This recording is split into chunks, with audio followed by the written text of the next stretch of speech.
안녕하세요. 결혼도 하지 않고 홀로 지내고 있는 50대 여성입니다. 이 나이 먹도록 결혼도 하지 않으면 외롭지 않냐고 물으시는 분들이 많이 있더라고요. 생활력이 강하고 독불 장군처럼 앞만 보고 직진하는 성격으로 오해하시는 분도 있습니다. 그런데 저는 어릴 때부터 연약하고 마음이 여렸습니다. 항상 누군가랑 같이 있어야 하고 기댈 상대가 필요했죠. 지금은 아니지만 어릴 적에는 그 상대가 언니였습니다. 언니가 잠깐 어디로 가버리면 하루 종일 언니를 찾은 적도 있습니다. 어르신들이 저를 볼 때마다 껌딱지라고 할 정도로 어렸을 때부터 언니 뒤만 졸졸졸 따라다녔죠. 다른 분들은 형제나 자매지간과 어떻게 지내는지 몰라도 저는 언니와 친밀한 관계를 맺고 있습니다. 언니가 하고 싶어 하는 건 다 하고 싶어 했고, 언니랑 똑같이 되려고 옷도 따라 입고 책도 따라 샀습니다. 오죽했으면 장래의 희망이 저희 언니였으니까요. 초등학교 시절 담임 선생님도 장래의 희망이 언니라고 하니까 황당한 미소를 띠면서 이렇게 말씀하셨습니다. 애정이 장래의 희망이 언니라고 적었는데 왜 언니니? 선생님이나 경찰 이런 걸 적어야지. 언니라고 적으면 어떡해. 애정이는 언니가 될 수 없어. 언니도 결혼해서 다른 집으로 이사가고 애정이도 결혼해서 다른 집에서 살아야지. 선생님이 저를 귀엽게 여기시면서 이렇게 물었지만 그 당시만 해도 언니가 결혼해서 사라질까봐 무서웠습니다. 그래서 울먹거리면서 언니가 가버리면 안 된다고 소리쳤죠. 선생님이 당황스러워하시면서 결혼해서도 같이 살라고 달래셨지만 나이를 먹어갈수록 같이 살 수는 없을 거라는 예감이 들었습니다. 저희 부모님은 물론 이웃집 사람들만 해도 결혼하고 나서도 언니와 같이 사는 사람이 없었거든요. 어른이 되면 언니랑 같이 살 수 없겠구나 우울해했던 기억이 있는데 정신 차리고 보니 정말로 언니와 살고 있네요. 언니가 결혼하고 나서 분가했지만 계속해서 저랑 부모님이 계시는 본가를 찾아왔습니다. 그 당시에 저는 20살이었고 저희 언니는 23살이었습니다. 저희 언니가 어린 나이에 결혼해 아이를 일찍 낳았습니다. 20대 초반에 시작했던 격리일도 그만두고 육아에만 전념했죠. 언니 말로는 회사 일보다 시댁살이가 더 힘들었다고 합니다. 시어머니랑 같이 살면서 갖은 고생을 다 하는 것 같았는데요. 제가 속상해할까봐 자세히 이야기해주지는 않았지만 제가 직접 목격한 것도 있었습니다. 언니가 시어머니를 피해 저희 집으로 와서 쉬고 있을 때가 있을 때였습니다. 갑자기 문 두드리는 소리가 들려서 밖으로 나가보니 사돈 어르신이 와 있었습니다. 에이, 그것 여기 있지? 뭐 한다고 자꾸 밖에 나가 있는 거냐, 어? 내가 잡아먹기라도 했어? 죄송해요. 잠깐 동생 얼굴 좀 보고 싶어서 그랬어요. 우리 하윤이가 이모 보고 싶다고 해서요. 언니가 서둘러 짐을 싸서 나서는데 너무 불쌍해 보였습니다. 결혼 전까지만 해도 늘 환하게 웃던 언니인데 결혼한 이후로 불행해 보였죠. 저한테 몰래 전화를 해서 울먹거리거나 보고 싶다고 말한 적이 많이 있었습니다. 지금이라면 사돈 어르신한테 그러지 말라고 말려보기라도 할 텐데 저도 나이가 참 어렸습니다. 그 모습을 보고만 있다가 언니를 떠나보내고 말았는데요. 어느 날은 언니가 새벽에 전화를 걸어와서 너무 힘들다고 하는 거 있죠. 잠을 자다가 그 전화를 받았는데 깜짝 놀라서 잠이 다 깼습니다. 언니가 흐느끼는 소리를 듣자마자 잠옷 차림으로 언니의 시댁으로 달려갔습니다. 언니가 슬그머니 시댁을 빠져나와서는 제게 다가오는데 무슨 귀신이 다가오는 줄 알았습니다. 시어머니가 언니를 어찌나 괴롭혔는지 사람이 반쪽이 되어 있더군요. 그런 언니가 흐느적 걸어오더니 제게 미안하다고 했습니다. 여기까지 오게 해서 미안하다면서 희미하게 웃고 있는데 그 미소가 어찌나 슬퍼 보이던지요. 제가 왜 울었냐고 묻는데도 운 적이 없다고 거짓말을 하더라고요. 저는 아직까지 어둠 속에서 안개처럼 보이는 언니의 미소가 생각납니다. 여러분은 그런 미소를 보신 적이 있으신가요? 사람이 금방이라도 쓰러질 것 같은 미소였습니다. 제가 그 뒤로는 전화를 해서 시댁에 무슨 일이 있는지, 몸 상태는 어떤지 물었습니다. 그때가 돼서야 언니가 해탈한 목소리로 충격적인 말을 꺼내놓았습니다. 다 네 탓이지 뭐. 내가 아들도 못 낳으니까 이렇게 된 거야. 장남을 낳았으면 나도 예쁨 받았을 텐데. 언니가 흐느끼면서 전화를 끊길래 저도 눈물을 흘리고 말았습니다.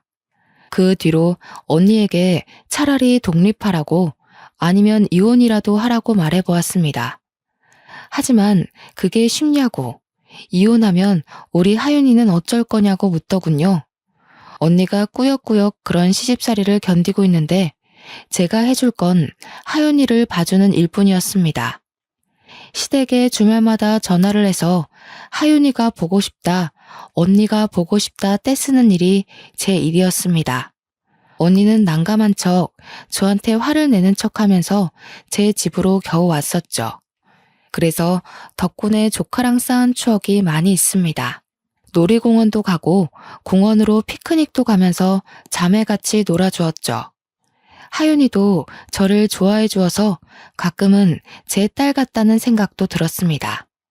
비록 사돈 어르신은 하윤이가 딸이라고 안 좋아하지만 기죽지 않길 바랬는데요. 하윤이가 당당하고 밝은 아이로 크길 기도했지만 하나님께서 제 기도를 들어주시지 않았습니다.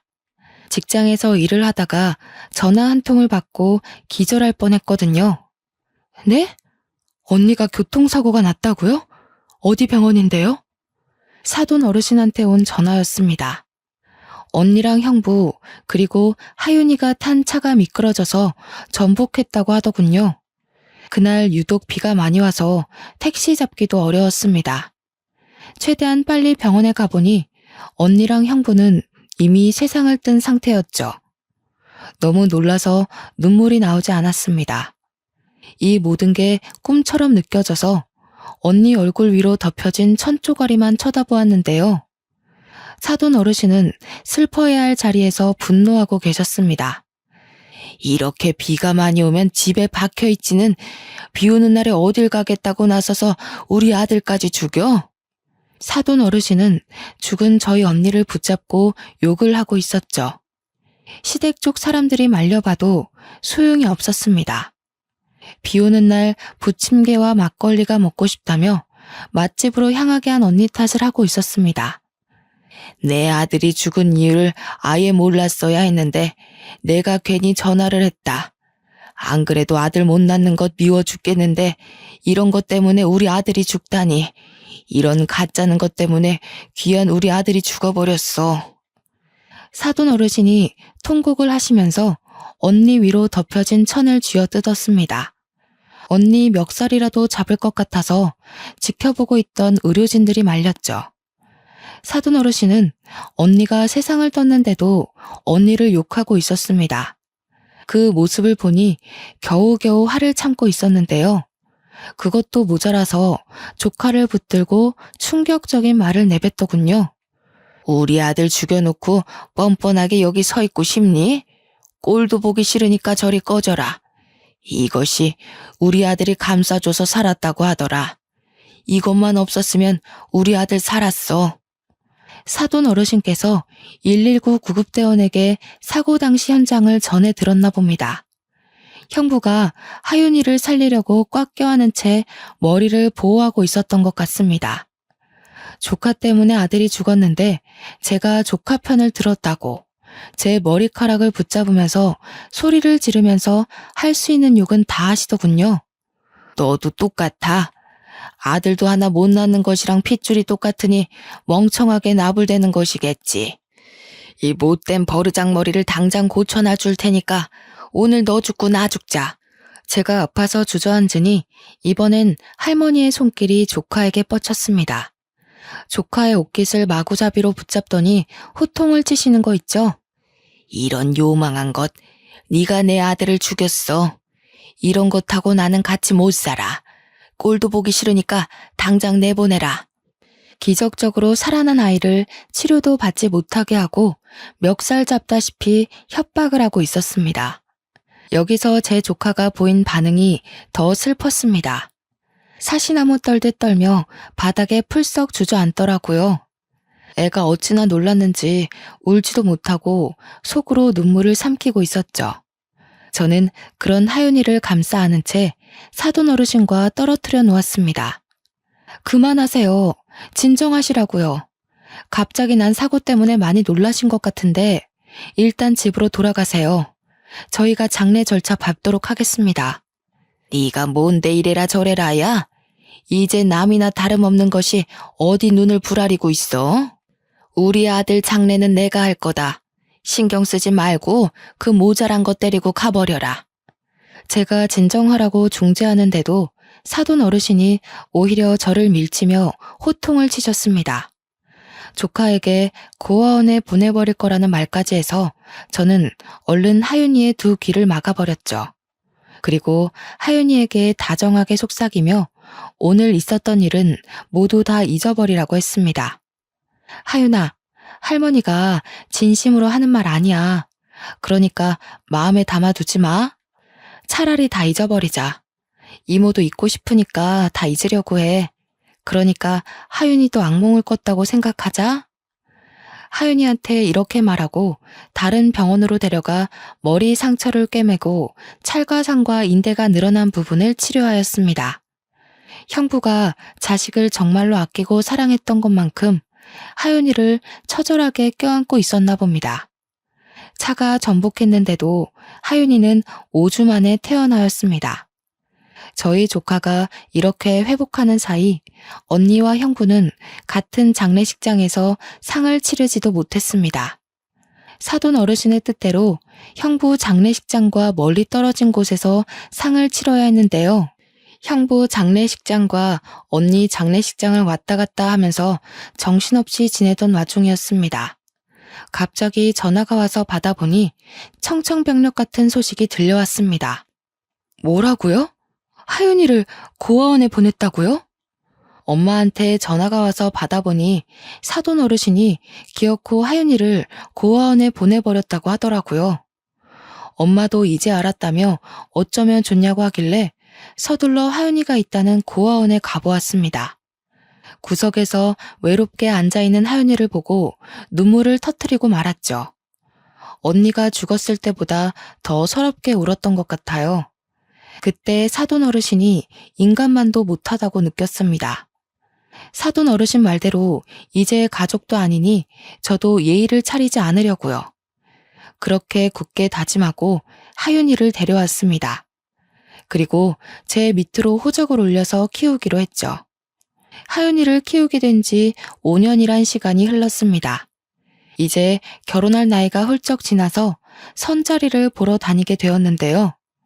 공무원부터 경찰, 선생님, 잘 나가는 사업가까지 좋은 직업을 가진 남자들을 많이 만나보았습니다. 하지만 잘 되려고 하면 이상하게 연락이 끊기고 흐지부지 되더군요. 저한테 문제가 있는 건 아닐까 고민하던 찰나 호텔에서 일하는 요리사를 만나게 되었습니다. 정말 괜찮은 사람이었죠. 그 남자가 저한테 하윤이에 대해 묻기 전까지요. 애정씨가 집에 일찍 가야 한다고 하시던데 따로 이유가 있으신가요? 자녀가 있는 것도 아니고 통금 있는 사람처럼 6시 전에 가시는 게 궁금해서요. 우리 조카랑 같이 살고 있는데 조카 밥을 챙겨줘야 해서요. 사실 사정이 있어서 조카를 입양해서 키우고 있거든요. 순간 어색한 기운이 감돌아서 아차 싶었습니다.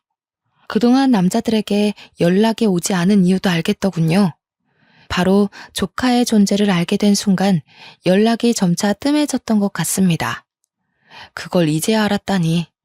조금은 한심한 기분이 들어서 일찍 자리를 파했습니다. 저를 피하시는 남자분들 마음도 이해가 되었습니다. 저도 이제 막 알아가는 남자한테서 결혼은 안 했지만 애가 있다는 소리를 들으면 기피할 것 같았거든요. 집으로 돌아가 하윤이의 식사를 챙겨주고 있는데 갑자기 전화가 왔습니다. 무심코 받아보니 요리사랑 연결해준 이모였습니다. 이모가 왜 벌써 헤어졌냐고 물으니 제가 그렇게 됐다고 얼버무렸죠. 그런데 요리사한테서 이유를 전해 들었나 봅니다. 제가 얼버무리기 무섭게 버럭 소리를 지르더라고요. 걔는 땡땡 호텔 요리사면 다니? 사람이 사정이 있어서 조카 입양해서 키울 수도 있지 어떻게 그래? 그렇게 잘났어? 사람이 장점만 있을 수 없잖아. 천천히 두고 봐야지. 어쩜 집에 가자니까 그냥 오케이 해버려? 이모, 나는 남자들이 왜 이렇게 연락이 뜸해지나 했더니 애가 있어서 그랬나 봐.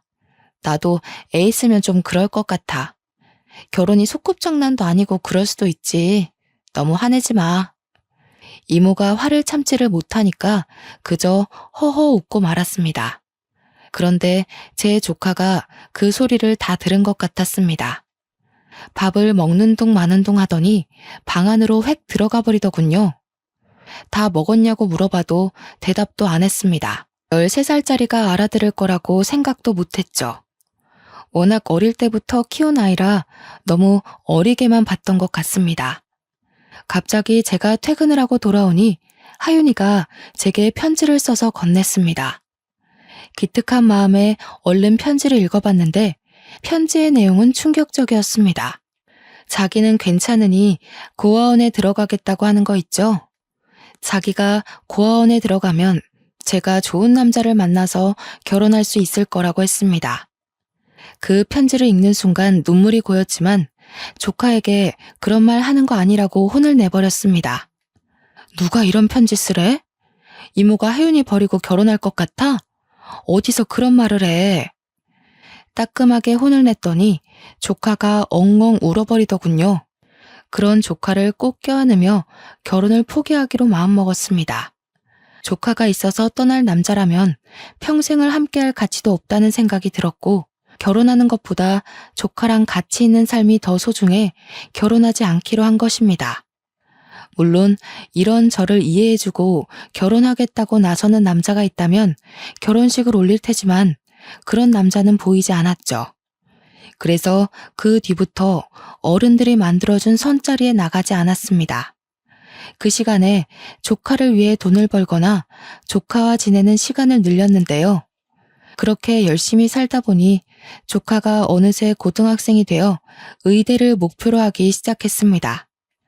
제가 의대 가라고 강요한 것도 아닌데 코피를 쏟을 정도로 공부를 하였습니다. 아침 일찍 일어나 등교하기 전에 간단하게 영단어를 외우고 밥 먹으면서 교과서를 훑어보고 있더라고요. 조카 말로는 점심시간에도 밥을 빨리 먹는다고 들었습니다. 얼른 교실로 돌아와 공부를 하려고요. 저도 그렇고 언니도 그렇고 어렸을 때 그런 적이 없었는데 도대체 누굴 닮았는지 완전히 책벌레가 다 되어 있었습니다. 어느 날은 늘 전교에서 1등인 녀석이 5등을 한 날이 있었습니다. 저는 컨디션이 안 좋으면 그럴 수 있다고 위로해 주었는데요. 오히려 자기가 성을 내면서 과외를 붙여주라고 하더라고요. 아무래도 학년이 올라갈수록 애들이 사교육에 집중하는 모양이었습니다. 그동안 과외나 학원 없이도 공부를 곧잘 잘해내던 조카 녀석이었는데 승부욕이 올랐는지 제게 부탁을 다하더군요. 하윤이가 뭘 해달라고 한 적은 처음이라서 학부모들한테 수소문해서 유명한 과외 선생님을 붙여주었습니다. 저희 조카가 똑똑한 것도 있지만 과외를 받으니 성적이 쑥쑥 올랐습니다. 그 뒤로 1등을 놓친 적이 없었죠. 그러다 조카가 쓰러진 날이 있었습니다. 회사에서 일을 하다가 전화를 한 통 받았는데 저희 하윤이 담임 선생님이더군요. 하윤이가 수업을 듣다가 쓰러져서 병원에 있다고 하길래 바로 달려갔습니다. 선생님이 알려주신 땡땡 병원으로 가보니 하윤이가 링거를 맞고 누워있더라고요. 그 뒤로 제가 한약도 지어주고 쉬엄쉬엄 공부하라고 몇 번이나 강조하였습니다. 혹시 몰라 제가 몰래 지켜보고 있는데 하윤이가 잔다고 해놓고 새벽에 일어나서 몰래 공부를 하고 있었습니다. 이러니까 픽픽 쓰러지는 거라고 책을 빼앗아서 재운 적도 여러 번 있었죠. 이렇게 독하게 공부를 하니 서울대 의대에 들어갈 수밖에요. 우리 하윤이가 서울대 의대에 들어간 소식을 어떻게 들었는지 사돈 어르신이 찾아오셨습니다. 마음 같아서는 사돈 어르신인 거 알게 된 순간 내쫓고 싶었지만 그럴 수 없었습니다. 현관문이 열리자마자 밀고 들어오시더니 제 뒤에 서 있는 하윤이를 보시더라고요. 하윤이가 서울대 의대에 들어갔다며?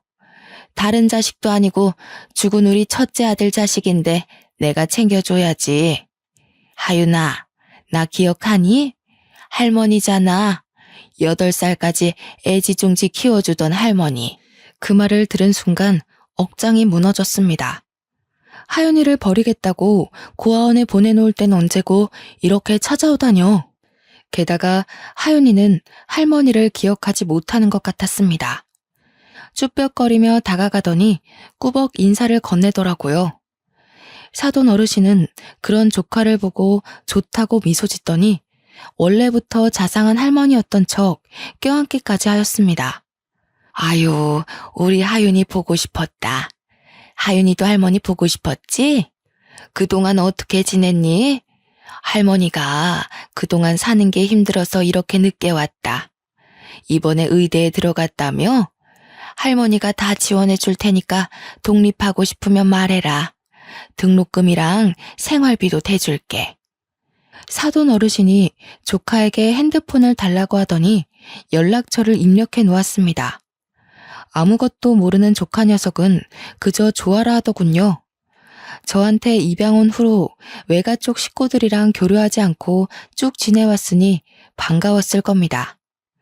그 모습을 보니 너무 섭섭했지만 할머니가 버리려고 했다는 말을 할 수가 없었습니다. 얼마나 충격이었으면 그런 엄청난 기억을 다 까먹을까 싶었죠. 8살짜리가 겪었을 고통을 또 겪게 하고 싶지 않아서 입을 꾹 다물었습니다. 하지만 밤마다 이걸 조카한테 말해줘야 하나 말아야 하나 고통 속에 시달렸습니다. 나중에 조카가 알게 돼서 저한테서 큰 배신감을 느끼면 어쩌나 고민이 되더군요. 저 혼자 고민 속에 갇혀서 끙끙 앓고 있으니 시간이 흘러 조카가 기숙사에 들어가는 날이 되었습니다. 간단하게 짐을 싣고 학교 기숙사 쪽으로 가려고 했는데요. 갑자기 사돈 어르신이 나타나 저를 막아섰습니다. 예, 짐이 이것뿐이니? 여자애 혼자서 지내는 건데 이것밖에 안 가져가면 어떡해? 나머지는 택배로 붙일 거예요. 제가 알아서 할 테니까 신경 쓰지 마세요. 뭐? 신경을 쓰지 말라고? 이런 일은 할머니가 신경 써야지 누가 쓰니? 나이도 어린 게 왜 이렇게 버릇이 없어? 마음 같아서는 욕짓거리를 내뱉고 싶었지만 조카가 있어서 참았습니다. 사돈 어르신은 제 차에서 짐을 빼내더니 기어코 자기 차에 실어서 조카를 끌어당겼습니다. 조카가 제발 따라가지 않길 바랬는데 자연스럽게 사돈 어르신 차로 옮겨 타더군요. 속이 부글부글 끓었지만 주먹을 꽉 쥐며 심호흡을 하였습니다. 제 차로 조카를 따라가 학교 캠퍼스는 어떤지 기숙사 환경은 어떤지 자세히 뜯어보았습니다. 하지만 조카는 할머니 곁만 졸졸 따라다니며 미주알고주알 이야기하고 있었죠.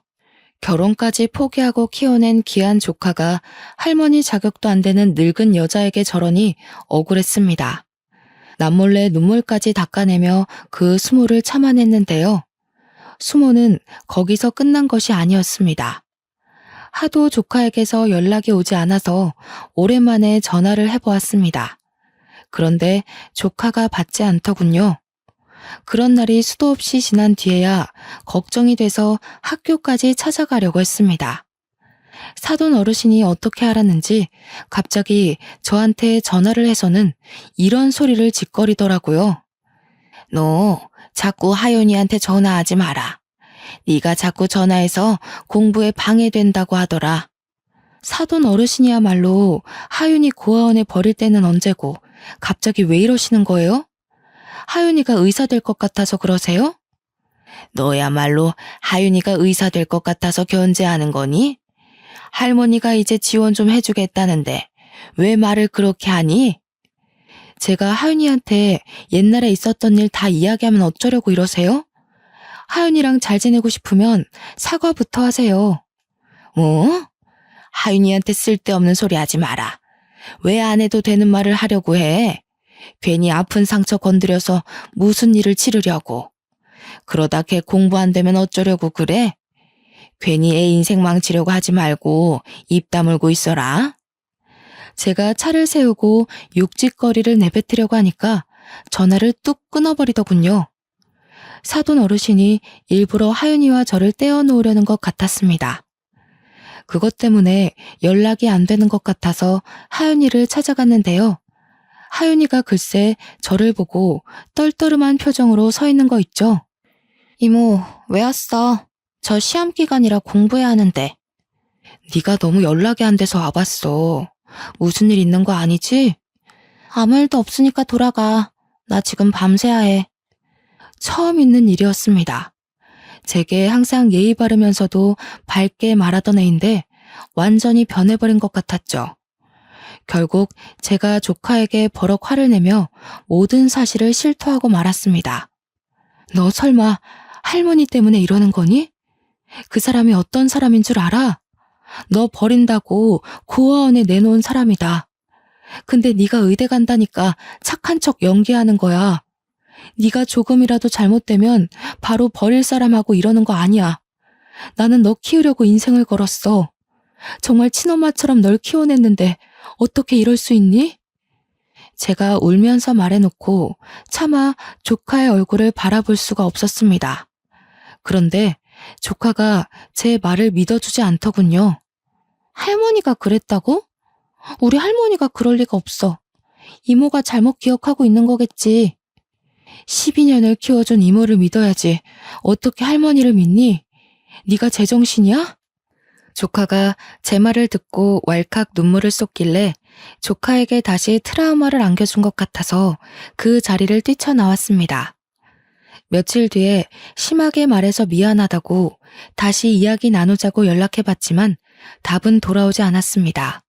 조카가 제 말을 믿지 않는 것 같더군요. 다 큰 조카가 연락도 잘 되지 않고 찾아가도 바쁘다 하니 어쩌겠나요? 마음 같아서는 가슴이 찢어질 것 같다 나한테 왜 그러냐고 따지고 싶었지만 포기했습니다.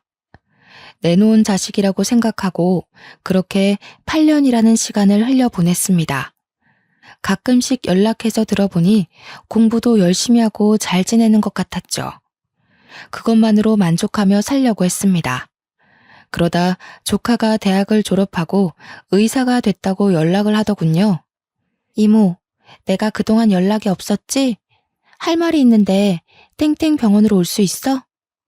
조카 녀석이 고백할 것이 있다고 하니 저도 도대체 왜 그런 것이냐고 따져볼까?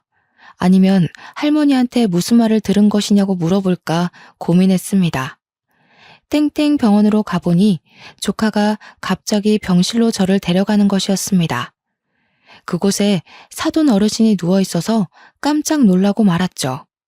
사돈 어른, 어디 아프세요? 왜 저한테 말도 안 하고 하윤이 병원에 입원해 계세요? 내가 8년 전부터 췌장암에 걸렸는데 다시 재발하고 말았다. 이제는 다른 장기로까지 전이돼서 수술해도 살기 어렵다고 하는데 어쩌면 좋냐? 사돈 어르신이 그리 말하면서 눈물을 흘리는데 그제서야 8년 전보다 삐쩍 마른 몸이 보였습니다.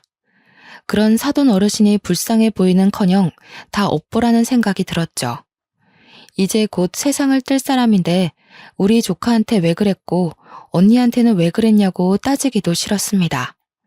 생판남이니 적당히 회복을 기원하고 병실을 나오려고 했는데 사돈 어르신이 갑자기 일어나 제 앞에서 무릎을 꿇었습니다. 미안하다. 내가 그동안 잘못했어. 네 언니한테 모질게 대한 것도 잘못했고 내 손녀 버리고 너한테 떠맡긴 것도 잘못했다. 내 욕심 때문에 갑자기 나타나서 가족 행세한 것도 미안해. 네? 갑자기 그게 무슨 소리세요? 내 사과 좀 받아주라. 그래야 내가 수술을 할 수 있어. 나 하루라도 더 살고 싶다. 하윤이가 잘 아는 교수님이 계시는데 그 교수가 췌장암 수술을 제일 잘한다고 하더라. 대한민국 1등이래. 그 교수가 수술해주면 나 살 수도 있다는데 나 한 번만 살려주면 안 되겠니? 사돈 어르신이 하는 말을 들어보니 내가 사과를 받아주면 조카가 교수에게 수술해달라고 부탁을 해본다고 말했나 봅니다. 두 손을 싹싹 빌며 제 다리에 살려달라고 매달리는데 어처구니가 없더군요. 그래서 서둘러 사돈 어르신을 떼어놓고 단호하게 말하였습니다. 내가 왜 사과를 받아야 하죠? 우리 하윤이 버릴 때는 언제고 갑자기 나타난 거 보니까 췌장암 때문에 그러셨네요. 췌장암 진단받고 겁먹어서 찾아오신 건가요? 나중에 우리 하윤이 써먹을 때 있을까봐 그러신 거냐고요. 췌장암이 낫기가 그리 힘들다고 하더라. 재발이 잘 된대. 수술은 성공했는데 의사한테 그런 소리를 들으니 밤잠을 잘 수가 있어야지. 그런데 하윤이가 의대에 합격했다는 소식을 듣고 눈이 돌아버렸다. 가족끼리 이러면 안 되는데 내 이익만 챙기려고 했어. 내가 이렇게 반성할 테니까 한 번만 봐주면 안 되겠니? 사돈 어르신께서 모든 사실을 실토하고 인정하셨습니다. 조카에게 의도적으로 접근하고 저와의 연락수단을 모두 다 끊어놓은 거죠. 계속해서 조카를 감시하며 저와 연락을 하고 있는지 만나고는 있는지 감시한 것 같았습니다. 이 사실을 하윤이에게 다시 한번 확인하면서 충격적인 사실도 전해 들었습니다. 이모, 사실 나 다 기억하고 있었어. 할머니가 나 고아원에 보냈던 것도, 이모가 나 다시 데리고 간 것도. 그런데 할머니가 다시 나타난 순간 무슨 꿍꿍이가 있을 거라는 생각이 들었거든. 할머니 집에도 놀러가고 같이 연락하면서 할머니가 췌장암에 걸렸다는 사실을 알게 되었어. 아무리 할머니가 미워도 그러면 안 되는데 꼭 복수해주고 싶은 마음에 여기까지 오게 된 것 같아. 그런다고 이모 연락을 무시해? 내가 얼마나 속상했는지 아니? 너한테 잘못한 게 있나 몇 번이나 생각했다. 너도 내가 보낸 문자 봤지? 그 문자들 보면 네 할머니가 무슨 말로 널 꼬셨나 불안했는지 알 거다. 그 문자들을 보고도 어떻게 연락 한 번 안 할 수 있니? 복수의 눈이 멀었어. 그래서는 안 되는데 밤마다 꿈에서 엄마가 나와. 그리고 할머니가 고아원에 버리고 가는 꿈을 꿔서 어쩔 수 없었어.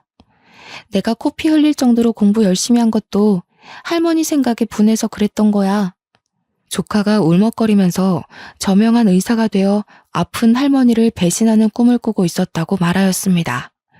제가 연락 문제로 서운해하거나 저랑 멀어질 때마다 할머니의 몸이 약해져서 양로원에 입원시키는 상상을 했다고 해요. 복수를 다하면 다시 저를 찾아와 모든 사실을 털어놓으려고 했다고 합니다. 그 말을 듣는 순간 울분에 차 조카의 등을 내려치면서 소리쳤습니다. 아이고 이거사, 네 인생 망칠 수도 있는 짓을 왜 해? 그러다 의사 면허라도 박탈당하면 어쩌려고 그러냐고. 그럴 가치도 없는 인간이야. 이 인간이 아프든 말든 신경 쓰지 마. 제가 얼른 여기서 나가자고, 저 인간하고는 전혀 상관없는 사이로 지내자고 말하자 사돈 어르신이 제 발에 매달렸습니다. 아가, 이러지 말고 나 좀 받아오. 어차피 옛날 일 아니냐. 엄청 오래된 일인데 이제 가슴 한켠에 묻어두고 나 좀 살려다오. 응? 내가 이 은혜 꼭 갚을게. 지금 가슴 한켠에 묻어두라고요? 언니한테 한 일을 생각하세요. 언니 죽을 때까지 괴롭히고 못 살게 군 것도 모자라 우리 하윤이 버렸잖아요. 그걸 어떻게 용서라고 그러세요? 그럼 내가 어떻게 해야 용서할 거니? 이렇게 엎드려 빌까? 사돈 어르신이 부들부들 떨며 애처롭게 바라보길래 마음이 차분해졌습니다. 누가 제 머릿속에 찬물을 끼얹은 듯 분노가 사그라들고 이 비굴한 인간을 어떻게 해야 할지 생각하다 입을 열었습니다. 내가 아니라 하윤이한테 비셔야죠. 사돈 어르신이 조카 버리셨잖아요. 하윤이가 용서하면 생각해 볼게요.